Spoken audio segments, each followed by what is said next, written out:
Friends, welcome back. ഇന്നത്തെ recipe നല്ലൊരു വറുത്തരച്ച മുട്ടക്കറിയാണ്.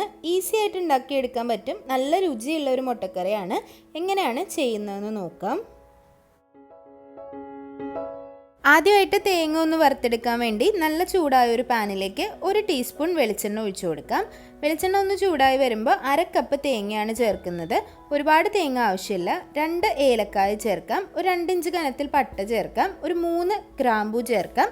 നല്ലതുപോലെ ഒന്ന് വറുത്തെടുക്കുക. സാധാരണ നമ്മൾ തേങ്ങ വറുക്കുന്നത് പോലെ തന്നെ വറുത്തെടുക്കുക. ഒരു മീഡിയം ഫ്ലെയിമിൽ വെച്ച് കരിഞ്ഞു പോവാതെ വറുത്തെടുക്കുക.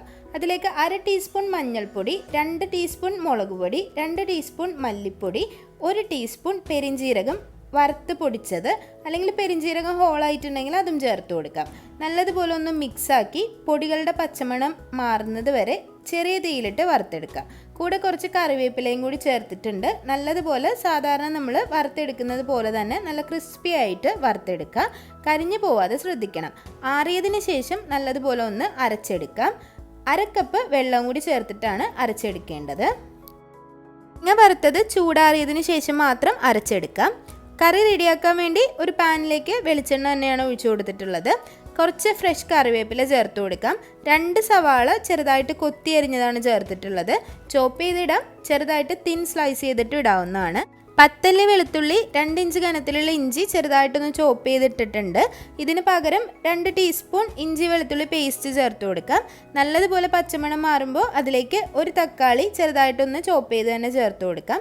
തക്കാളിയും ചേർത്ത് കൊടുത്തതിന് ശേഷം നല്ലതുപോലെ മിക്സാക്കി നല്ലതുപോലെ അത് വെന്തതിന് ശേഷം മാത്രം ഈ ഒരു അരപ്പ് ചേർത്ത് കൊടുക്കാം. നല്ല പേസ്റ്റ് പോലെ തന്നെ അരച്ചെടുക്കുക. ഒരു 1/2 കപ്പ് വെള്ളവും കൂടി ചേർത്തിട്ടാണ് തേങ്ങ വറുത്തത് അരച്ചു കൊടുത്തിട്ടുള്ളത്. ഇനി ഇതിലേക്ക് കൂടുതലായിട്ട് പൊടികളൊന്നും ചേർക്കേണ്ട ആവശ്യമില്ല. നമ്മൾ ആ ഒരു അരപ്പിൽ എല്ലാ പൊടികളും തന്നെ ചേർത്തിട്ടുണ്ട്. ആ ഒരു മിക്സിയുടെ ജാറിലേക്ക് കുറച്ച് വെള്ളവും കൂടി ഒഴിച്ചിട്ട് അതിലേക്ക് ചേർത്ത് കൊടുക്കാം. നല്ല ടേസ്റ്റുള്ള ഒരു ഗ്രേവിയാണ്. ഇതിലേക്ക് മുട്ട പുഴുങ്ങിയതും കൂടി ചേർത്ത് കൊടുക്കാവുന്നതാണ്. മല്ലിയില ഇഷ്ടമുള്ളവരാണെങ്കിൽ കുറച്ച് മല്ലിയില കൂടി ചേർത്ത് കൊടുക്കാം. നിങ്ങൾക്ക് ആവശ്യമുള്ള ഗ്രേവി അനുസരിച്ച് ഇതിലേക്ക് വെള്ളം ചേർത്ത് കൊടുക്കാവുന്നതാണ്. ഒരു 5 മിനിറ്റ് നേരം ചെറിയ തീയിൽ വെച്ചിട്ട് ഒന്ന് നല്ലപോലെ ചൂടാക്കിയെടുക്കുക. ആവശ്യത്തിനുള്ള ഉപ്പ് കൂടി ചേർത്ത് കൊടുക്കുക. ഗ്രേവി നന്നായിട്ട് റെഡിയാവുമ്പോൾ അതിലേക്ക് പുഴുങ്ങിയ മുട്ട ചേർത്ത് കൊടുക്കാം. ആ ഒരു സവാളയും തക്കാളിയും ഗ്രേവിയും തമ്മിൽ നല്ലതുപോലെ മിക്സായി വരണം. നല്ലോണം ഒന്ന് തിളച്ച് വരുമ്പോൾ പുഴുങ്ങിയ മുട്ട ചേർത്ത് കൊടുക്കാം. ഈ ഒരു ഗ്രേവിയുടെ അളവിൽ നമുക്ക് 5 മുട്ട വരെ ഇതിൽ ഉപയോഗിക്കാം കേട്ടോ. ഞാനിപ്പോൾ 3 മുട്ടയാണ് ഉപയോഗിച്ചിട്ടുള്ളത്. പിന്നെ ഈ ഒരു ഗ്രേവി മാത്രം കൂട്ടിയും കഴിക്കാൻ നല്ല ടേസ്റ്റാണ്. വെജിറ്റേറിയൻസ് ഒക്കെ ആണെങ്കിൽ ഈ ഒരു ഗ്രേവി മാത്രം മതിയാവും. ചപ്പാത്തിക്കും പൊറോട്ടയ്ക്കും ഒക്കെ കൂട്ടി കഴിക്കാൻ നല്ല ടേസ്റ്റാണ്. അപ്പോൾ എല്ലാവരും ട്രൈ ചെയ്ത് നോക്കിയിട്ട് അഭിപ്രായങ്ങളൊക്കെ അറിയിക്കുക.